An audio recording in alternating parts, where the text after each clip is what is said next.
Well, is it gorgeous weather or what? Anybody been in the park lately? Don't pass up that beauty. And what happens in the fall? Leaves fall. Change. Well, I'm going to follow nature's theme. Are you ready for changes? I've got changes coming. Are you ready?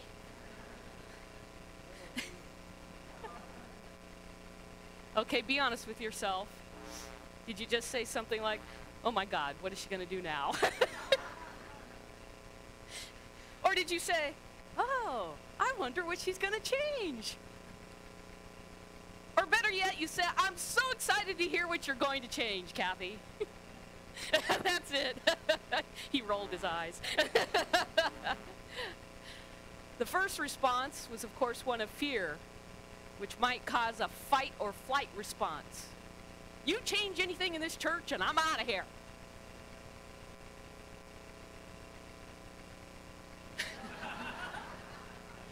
And yet what's our motto in Science of Mind? Change your life, change your mind, change your life, change the world. Change. Now, if you were the person who said, oh, I wonder what she's going to change, then you have a sense of curiosity about change. A sort of, let me look at that. And of course, if you were the real adventurer and courageous and you trusted me in life, you'd be like, bring on the change, right? Yeah, I heard the little subtle giggles in there where, well, maybe. The last lesson I talked about trust.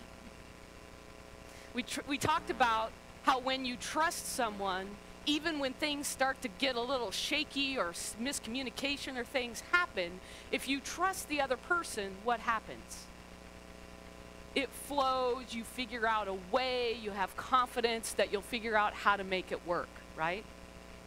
And when you don't trust somebody, then what happens? Backing off, fight or flight, right? So when we talk about change, if we are in fear or in that fight or flight, then we're calling for healing, just like joy and peace in my heart, I am healed. So, if I were going to change things at the center, I would love that you all trusted me 200%. And yet I realize that may not be the case because there may be some fear. Now, the lesson of the title is beyond the physical senses. That beyond the physical. So, is trust beyond the physical? And how powerful is it? I mean, that's what belief is based on, is a trust. Relationship, when life deals you things that were unexpected, it's really trust, trusting life, trusting that you are supported. And what about fear? Is that beyond the physical? And is it also powerful?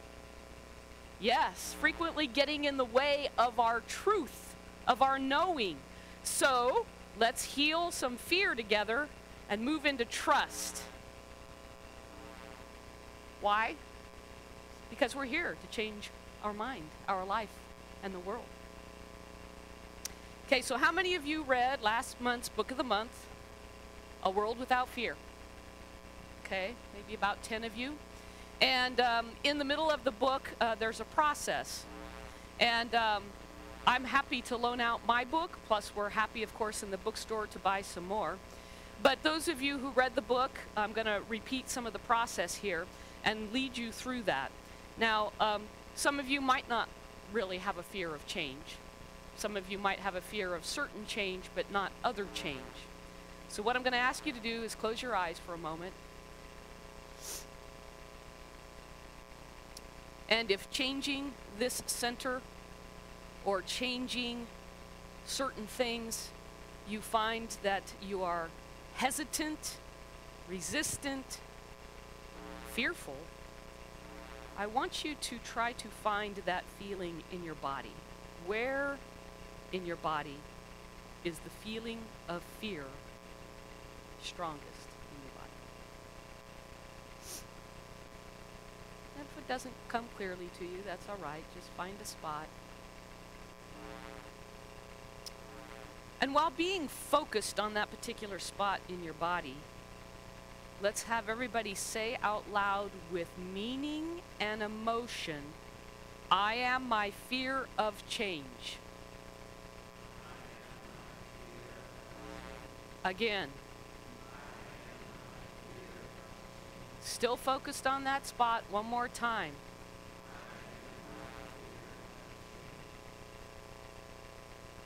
Okay, now some of you may need to take that home, but you can bring yourself back into the room. Did anybody notice anything in particular when you did that?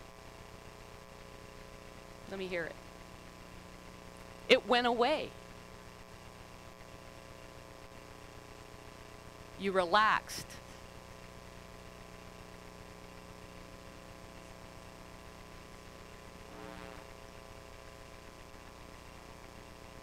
Very good. And happy again to make copies of the part of the book or loan you the book. He gets really explicit about this for about a page and a half, so I'm not going to read it all. But I want to say, and I mentioned this last time in one of my lessons, that as metaphysicians, we shouldn't be afraid to look in the mirror. And what he literally says is doing this process causes you to face your fear and then to process it rather than allowing it to live in the shadows. To see the fear as a manifestation of your own imagination and subconscious, it brings that light rather than leaving it in the subconscious. Now, of course, after you do the process, there is no problem about saying, and now I know I am you. Yes. Anybody else feel any different after acknowledging that fear? Beautiful. So just by speaking to it, it dissipated. Because the recognition then brought the, well, wait a minute. What is this?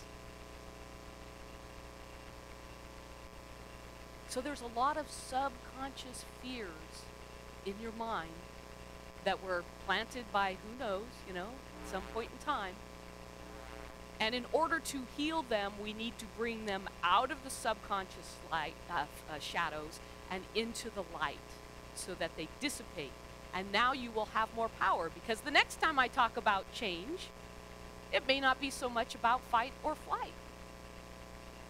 Now, of course, a lot of times when you start to dissipate one fear, there's a chain. You know we're made of energy, right? Matter of fact, that's all we are. That's all what the universe is. And even though we see the matter, we know that in matter, it's all energy. E equals mc squared.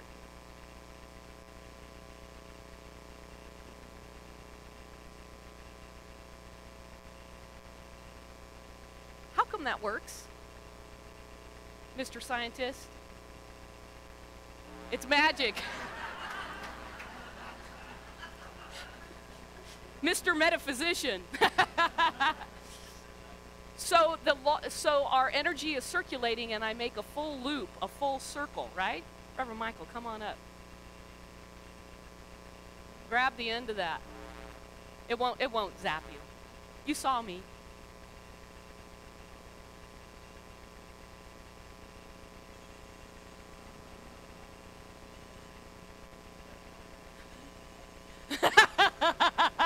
Thank you. You want one of those, huh?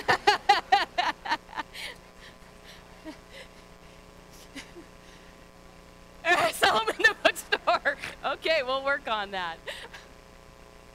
It's a perfect visual of how, when you come back into your truth and your fullness, how the circulation of life changes. It's a full loop of the love and the truth that you are.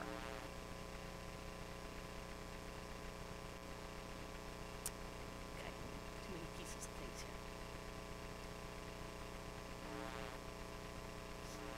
So I'm wondering, after all of that, if you remembered I said that I was bringing change.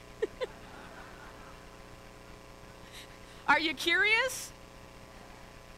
I said I got changes coming and I'm going to change me. Did you go back to fear? Because maybe you should have. Because if I change me, tell me what's going to happen to you in the center. Oh no, we're all going to change. Or fight or flight. Because I change me, I change the, which includes, isn't that how it works? And I believe I'm here to lead. And if I don't change and be the model, nothing changes. So at the end of July, the Stewardship Council and the practitioners had a retreat together. And we entitled that retreat, Out of the Box. And there were many things that came out of that retreat. And since July, we've accomplished quite a bit of what we stated, and I'll be covering that in the next board meeting as far as here are the things we stated we wanted to change, and here's where we are. Including that we changed the order of service and the content of the Sunday services. What do you think? Yes, I know that people feel like we have a space now experientially to create the sacred space and to feel what treatment is, right? We also have created our vision and mission statement. So, does everybody have a copy? I hope you were handed that either as you walked in the door or it was on your chair. And the Center for Spiritual Living, our motto is inspiring, empowering, and transforming. So I'm asking for your response, and you can either email it to me, which my email address is down at the bottom, or you can fill out the form before you leave today and leave it in the little box that we all signed at the Out of the Box retreat, which is right in front of Crystal's office.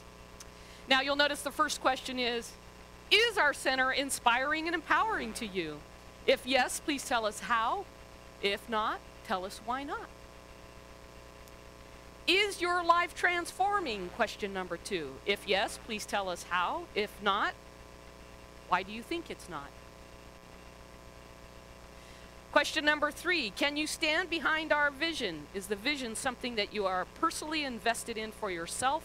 And our vision is, let's say it together. We inspire and empower people to live their spiritual magnificence, transforming our world through unity, love, joy, peace, and wisdom. And then we have our mission. And do you feel that the center is fulfilling its mission? Why or why not? Let's say the mission together. We provide spiritual education, tools, and practices that uplift hearts, expand minds, and transform lives for a better world. So I really and sincerely, I have to tell you, I'm a little afraid because the last time I asked for feedback, I think I got 12 responses. I really want to hear from you because I can't lead if I don't know where you're at and where you want to go. So it's really important. Your voice during this election week makes an impact. You make a difference. Please vote.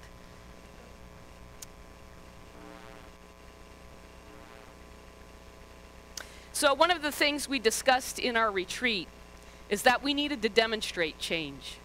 That we needed to do more than just provide information. Spinning in the head, right? Because, as you all know, I like to say, just being in your head is like a steering wheel without the gas pedal. Your heart is the gas pedal, and they must work together. So we talked about needing to be transformational and experiential. And for those of you that have been around a little while, you remember the on-course workshop and the Free the Heart workshop. You remember that? Quite a few people. Yes, and that was a multi-day weekend workshop and cost more than $100. And it had a great impact on people because people are still talking about it. It was a shared experience. It caused personal and therefore also spiritual growth and vice versa, which brought back new energy to the center. Okay? Now, synergistically, not because I went out searching for this, but you know, when you do your spiritual practice, divine flow and certain things happen, I don't believe coincidentally, I believe on purpose. And there are 7 people who came to this center, who come to this center regularly, who mentioned to me that they had done the Landmark Forum in the past and found it to be experiential and transformational. And that it was in line with our spiritual principles, although they don't include any spiritual tones. So I decided I would also go through that experience. And I have to tell you, I've already gotten lots of resistance that I'm pitching that Landmark thing. I'm not pitching Landmark. And by the way, the flyer might have had a misnomer in that Reverend Lisa and Johnny Samples have both been through Landmark. The practitioners and the Stewardship Council are not necessarily endorsing this, but they understand why I'm offering it. I'm sincerely inviting you to join me in being the change you want to see in the world. And I see Hazel nodding her head. Welcome back. I'm asking you to join me in leading a transformation, to be courageous and uncover your subconscious beliefs, to step into your spiritual magnificence. So just like our mission says, to uplift your heart, expand your mind, and transform your world. I'm asking you to join me in this experience of personal spiritual growth. Growth is usually not done inside one's comfort zone. So I'm asking you to be adventurous and courageous and join me. And this is just one opportunity. Of course you're free to say no. There's nothing to fear or resist here. Once you recognize, I am my fear of the money, the time, the uncomfortableness. What is that fear? We'll offer more experiential and transformational opportunities in 2019 if you need to do more processing. And I hope that when those of us who go together and those of us who have already been, when we come back to the center with a renewed energy, that we don't get anyone saying, oh, that Landmark thing. Instead, I hope that you will trust and remain open to the transformation we will experience together. If that scares you, come talk to me. Make an appointment. Let's talk. So there is an introduction to Landmark at noon. If you're interested, you don't have to commit. It's just learning a little bit about it. And I actually have some information where if you look at this syllabus, all you have to do is read through some of the things of the weekend workshop, and you'll notice many of the similar philosophy of science of mind there, if having more information helps you with your fear. So now back to more of that beyond the physical. How much time do you think you spend per day addressing your physical needs? You shower, you eat, you dress, you sleep, you brush your teeth. Requires a lot of time, doesn't it? It's no wonder we tend to stay focused on the physical dimension, where we can actually see the change. Now, how much time do you think you spend per day addressing your spiritual needs? I think it's difficult for lots of us to spend time doing, although that's not really what it's about, spiritual practice. It's about being, because you don't see the progress. We tend to be more attuned to our physical senses and perhaps not so much about our spiritual senses, even though we know that there is power in the things beyond our senses. Power in that love, power in trust, power in wisdom, unity, joy, peace. We know there's power there. That's not usually where we spend our time. But if we go back to first cause, in the beginning of the day or whenever your spiritual practice is, to remember the truth of your being, to do that spiritual practice, you begin to expand your inner world, which is unlimited. So let me ask you, if you did lots of spiritual practice every day, just as much as you did your physical needs, what would be the effects of that, and how do you think your life would be different? How would you know? Changes would happen? How you feel would change? How you might see things might change? Yeah? Say that again? Okay. That you get more of a reflection, perhaps, of how people see you? Do you think things would come to you more, that you'd be in this divine flow, and perhaps you wouldn't have to work so hard for certain things to demonstrate? Do you think life would be less stressful and we would just trust life and the flow of life? Do you think we'd be more comfortable with change and experience less fear? I hope those are motivators for you. So our book of the month this month is Inner Engineering, a New York Times bestseller, A Yogi's Guide to Joy. And on page 45, he says, creating your own destiny does not mean you have control over every situation in the world. Creating your destiny is about steadily heading towards your well-being and your ultimate nature, no matter what the content of life is around you. It simply means making yourself in such a way that whatever the events and situation around you, you don't fear them or get crushed by them, but you ride them. Don't you love that? Yeah, it's still energy. You're just using that energy differently. The spiritual process is not about imposing your ideas on existence. It's about making yourself in such a way that the creation and the creator and every atom in the existence cannot help yielding to you. When you pursue your own likes and dislikes, you feel alone in this vast existence, constantly insecure, unstable, and psychologically challenged. But once existence yields to you, it delivers to you a different place of grace, where every pebble, rock, tree, and atom speaks to you in a different language you understand. Every moment there are millions of miracles happening around you. There is magic everywhere. And if you learn how to live in the spiritual dimension, life is nothing short of a daily miracle. And so it is. Sounds wonderful, doesn't it? It means going beyond your physical senses. It means spending more time beyond those physical senses.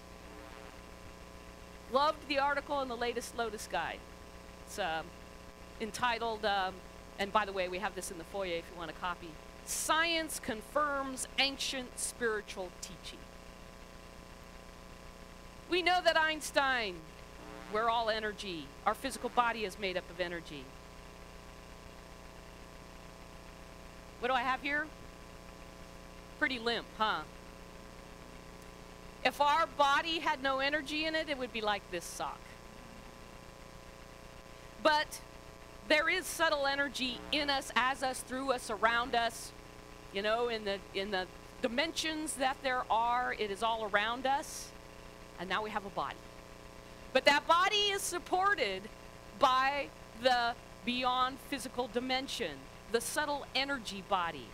And we don't feel the subtle energy. It's beyond, the frequency is beyond our sight, beyond our hearing, beyond our feeling, our nose, smelling.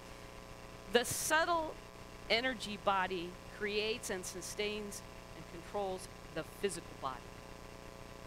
That's why we believe you can heal yourself. Science of Mind treatment can help you understand the true nature of the energy that you are, and in understanding that beyond the physical, it changes the physical.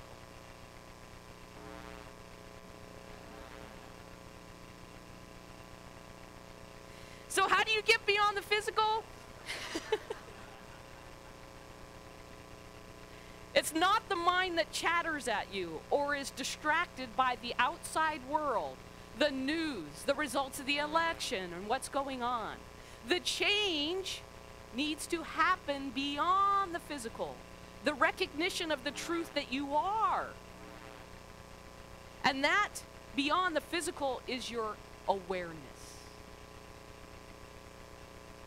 The awareness that watches you chatter, that hears you chatter, that sees you chatter, but does not necessarily get taken over by it. Because once you remove the chatter, then there's a whole new world to be discovered within. Our spiritual practice is to be that awareness and to discover that world within you, that beyond the physical. And as noted by Sadhguru, the author of the book, that's where you'll find joy. So, today we did a little exercise on how to heal your fear of change. You have an invitation to join me in an experiential transformation. You understand by doing your spiritual practice that you go beyond the physical, that you become the awareness, and that you can find your true joy. Namaste.